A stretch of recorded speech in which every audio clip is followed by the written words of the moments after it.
LSM as an institution administered by the Capuchins inspired me to service.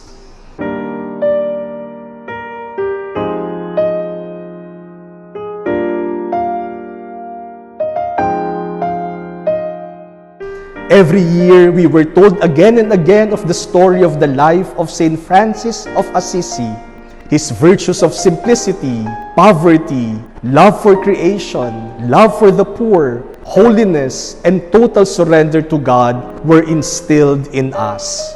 We were given opportunities to live out these values.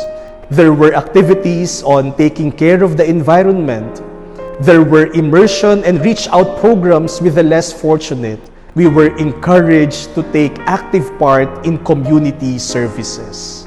I could proudly say that much of who I was when I entered the seminary and who I am now as a priest, I owe to my formative years in LSM.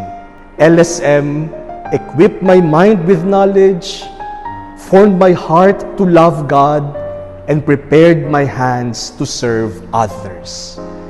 This is what integral human and Christian formation means. And for this, I will forever be grateful to LSM.